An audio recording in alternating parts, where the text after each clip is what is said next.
지금 교회의 모습은 낯선 존재, 그걸 타인이라고 부르든 타자라고 부르든 혹은 이방인이라고 부르든 그들에 대해서 단순히 낯선다는 느낌에 그칠 뿐만 아니라 어쩌면 이제 두려운 느낌, 적극적으로 이제 배제해야 되는 그런 느낌으로까지 나아가고 있지 않은가 하는 생각이 드는데, 문득 교회를 향해서 다시 눈길을 줘보니까 여전히 교회 안의 사람들은 굉장히 단순하게 믿고 밝은 면에 익숙한 사람들이 대부분이고, 또 생각을 해보니까 그런 시야로 보기 때문에 이제 성경 속 인물들 역시도 굉장히 단순하게만 조명되는 것이 아닌가. 인성모아 아웃플루언서의 콜라보 인터뷰 시간인데요. 인문학의 길에서 성서를 만나다에 저자를 한 분씩 만나서 인터뷰하고 있습니다. 오늘 정영훈 교수님 편인데요. 간단한 소개 좀 해주시죠, 교수님. 네, 저는 한국 현대문학 그 가운데서 소설을 공부를 했고요. 지금은 경상국립대학교 국어국문학과에서 학생들을 가르치고 있습니다. 네, 감사합니다. 평론가이기도 하시고. 네, 평론을 했는데 지금은 조금 이제 이 책 내용, 쓰셨던 책 내용을 기반으로 제가 좀 인터뷰하려고 하는데요. 교수님, 오랜 시간 문학판을 서성거리면서 온갖 난해한 인물들을 만나고 그들을 이해해 보려고 글을 써오다 보니 어느 순간 나 자신이 조금쯤 복잡한 인간이 되어 있었다라는 고백을 하셨어요. 이 복잡한 인간이 되었다, 이게 어떤 의미일까요? 일단 저는 이제 모태신앙으로 오랫동안 이제 교회 생활을 했었고요.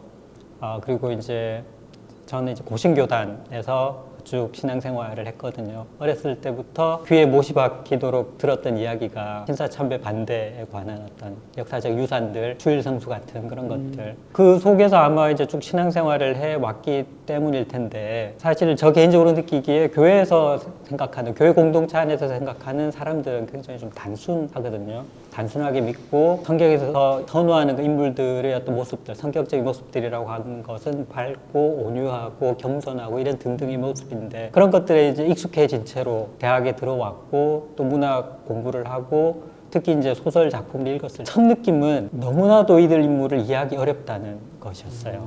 내가 살아왔던 신앙적인 그렇죠.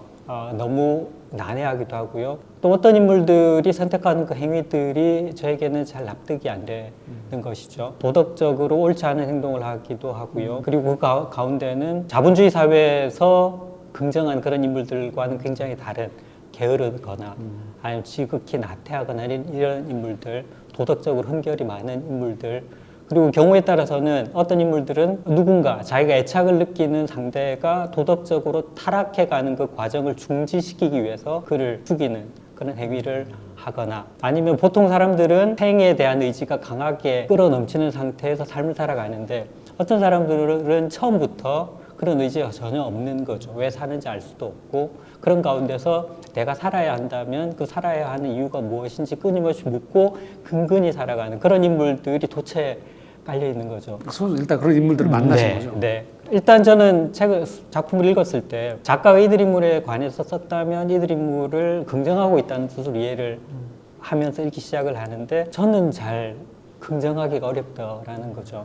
그래서 일단은 그 인물에 대해 이해를 해야, 또 공감해야 그 인물들을 이해할 수도 있고 그 인물들의 삶에 대해서 무엇인가 해석을 할 수 있을 것 같았는데 처음부터 그게 막혀 있었던 거죠. 그래서 그런 것들 때문에 꽤 많이 고민을 했던 것 같고요. 일단은 그들 인물을 이해해 보려고 굉장히 애를 썼던 것 같습니다. 세상에는 굉장히 많은 종류의 사람들이 있고 굉장히 복잡한 삶의 환경 속에서, 그리고 이제 제가 경험했던 것과는 굉장히 다른 그런 이질적인 조건 속에서 삶을 시작하는 사람들이 너무나 많았던 거죠. 그래서 이제 그들이 그런 상황 속에서 불가피하게 그런 행동을 할 수밖에 없고 불가피하게 그렇게 살아갈 수밖에 없었던 이유들이 보이기 시작을 했던 거죠. 그러니까 말하자면 이 복잡한 세상의 환경들, 그 속에서 살아갈 수밖에 없는 사람들의 복잡한 내면, 이런 것들을 조금 알아가는 과정이 아니었던가.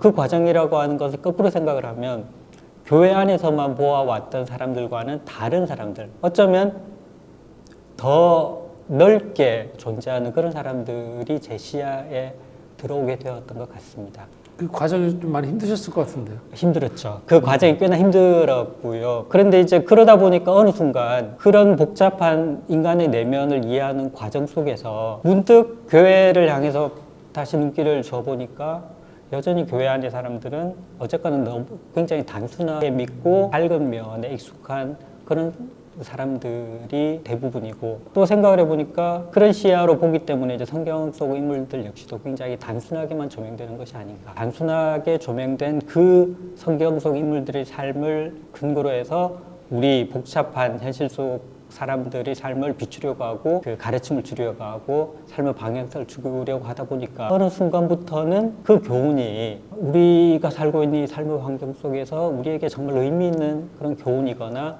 의미 있는 삶의 지침이 될 수 있을까 하는 이런 쪽으로 계속해서 좀 다분히 비판적이랄까 좀 회의적인 그런 시선을 또 오랫동안 보내왔던 것이 아닌가. 바로 그 지점 때문에 누군가는 신앙을 떠나게 되는 일이 그렇죠. 벌어지지만 교수님 네. 그 고통 속에서도 그래도 어려움 속에서도 신앙의 자리를 사실은 유지하고 계셨던 거고 네, 이제 네. 또 다른 세계에 열리신 거잖아요. 네, 네.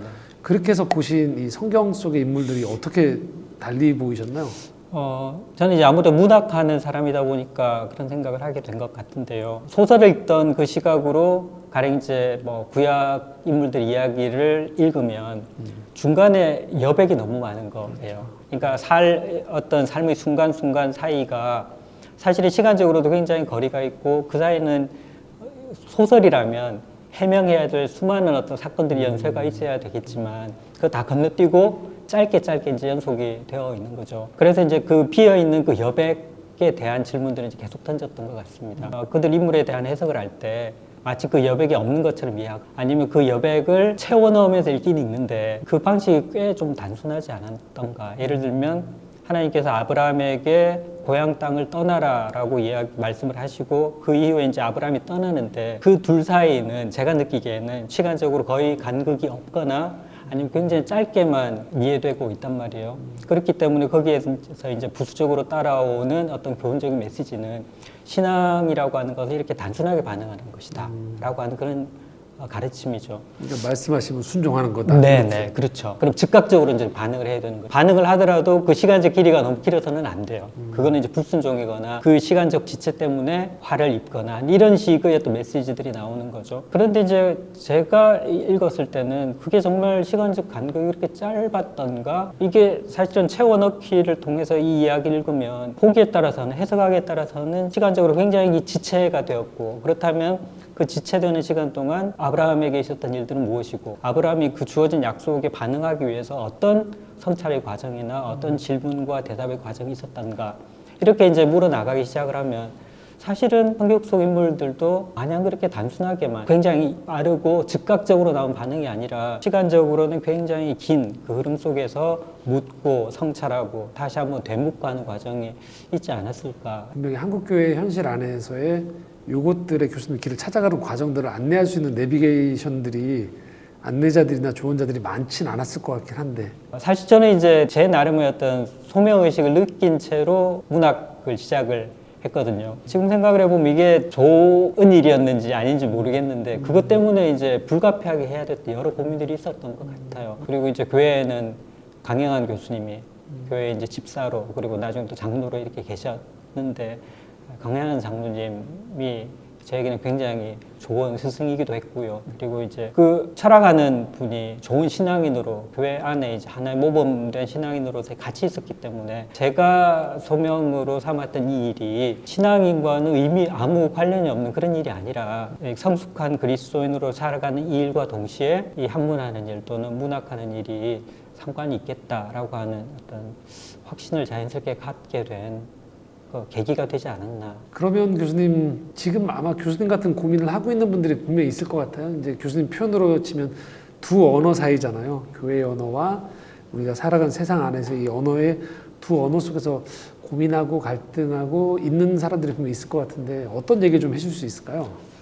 그 고민이 있을 때 그것을 질문으로 꺼내는 분들이 생각보다 많지 않다고 저는 느끼고 있습니다. 특별히 제가 이제 대학 생활 이후로 이제 20년 가까이 이제 서울과 그 인근 지역에서 살다가 다시 이제 지방으로 내려갔는데 저는 이제 고향으로 내려간 경우거든요. 서울에 있을 때는 그래도 이제 그런 고민들을 비교적 자연스럽게 내놓을 수 있는 환경이었던 것 같아요.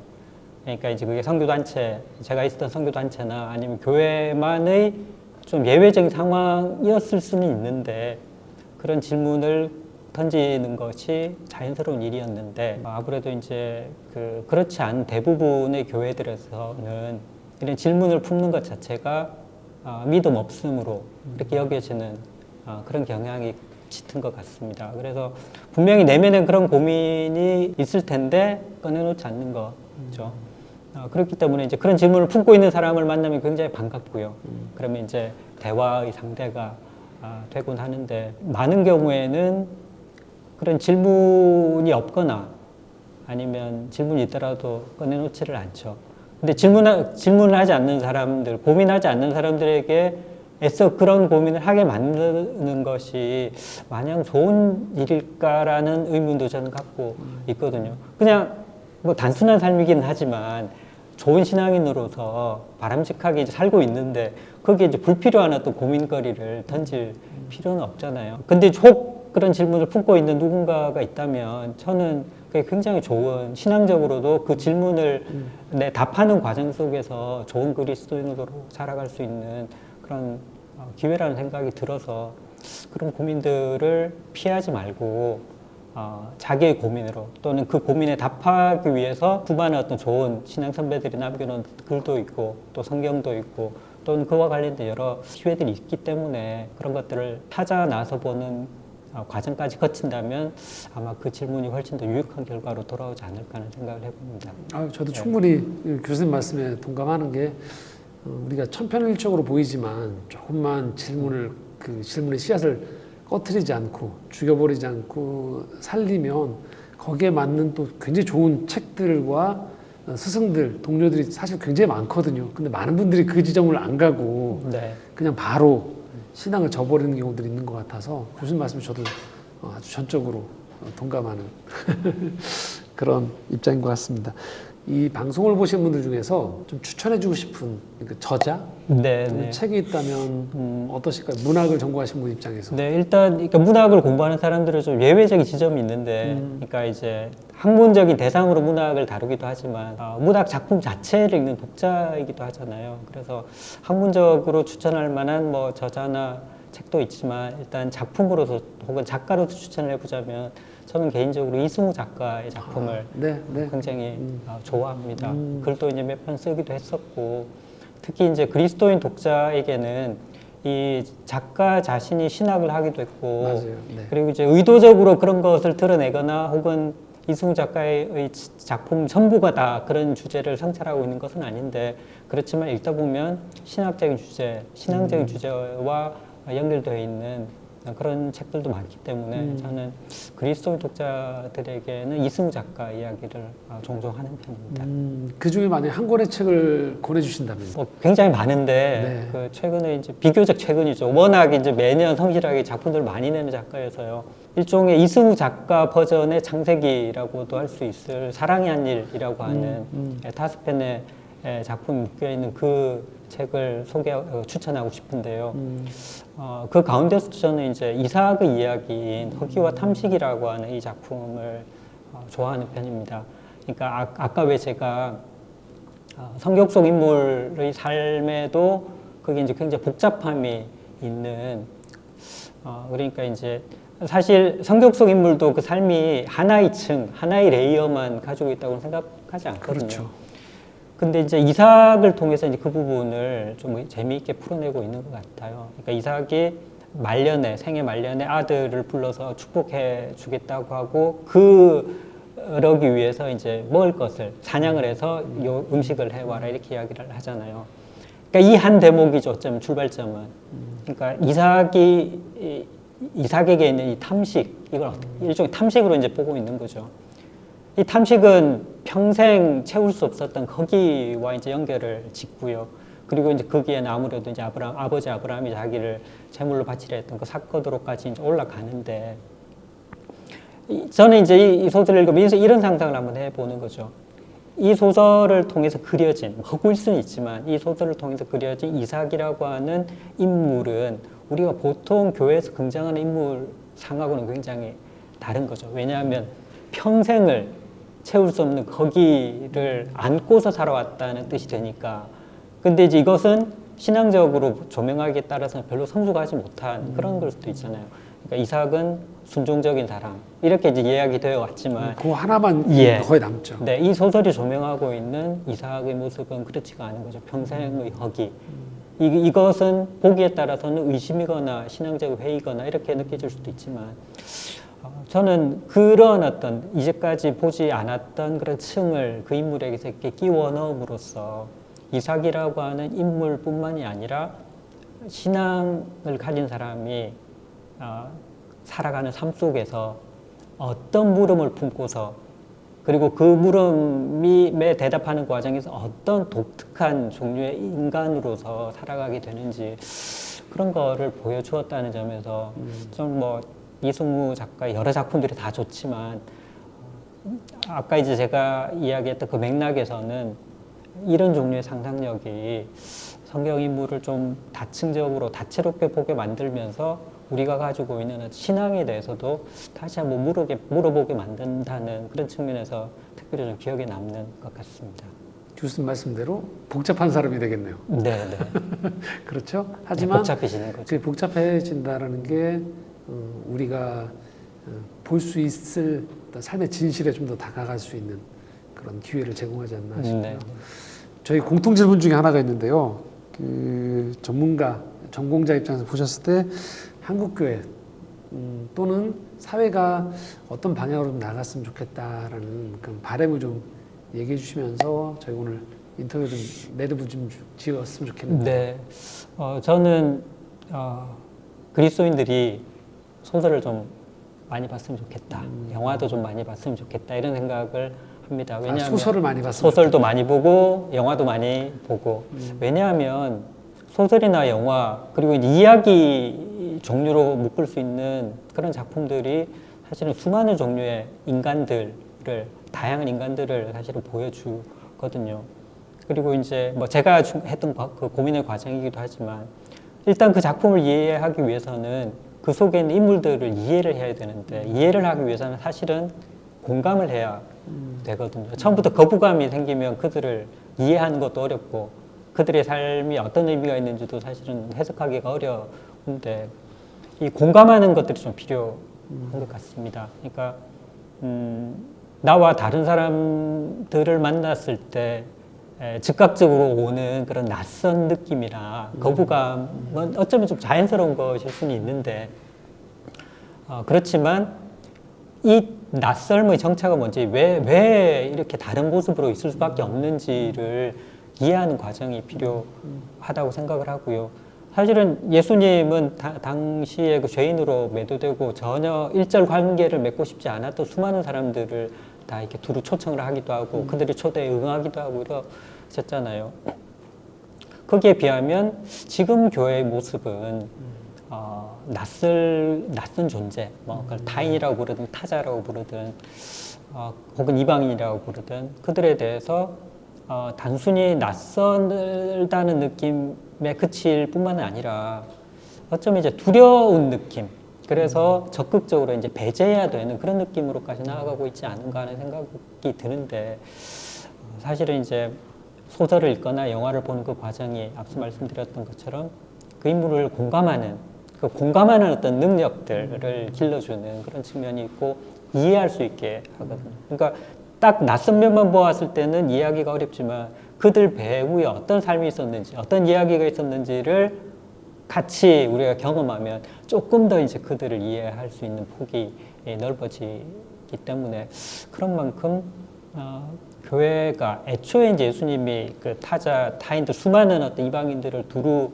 환대했던 그리고 공감했던 그러한 어떤 능력이랄까 이런 힘을 갖게 하는데 소설이나 영화 같은 이야기 예술들이 하는 어떤 분명한 역할이 있을 거라고 생각을 합니다. 그래서 어떤 작품이 되었든 물론 작품들 가운데는 우리가 기존에 가지고 있던 선입견들을 강화시켜주는 그런 적인 작품들도 있지만 그런 작품들 말고 내가 가장 낯설다고 느끼는 종류의 인물이나 그런 이야기들을 좀 다양하게 두루 접해 보면 좋지 않을까. 그러면 우리가 가지고 있던 인간에 대한 이해의 폭도 훨씬 더 넓어지고 하나님의 형상으로서 인간에게 있는 수많은 어떤 다양한 모습들 그리고 이제 그들이 수많은 어떤 복잡한 환경 속에서 비로소 맞추지게 되는 자기의 거부하고 싶었던 그런 어떤 두려운 내면들 이런 것도 만나게 되고 직접 경험을 통해서 할 수 없는 수많은 이야기들을 우리가 간접적으로나마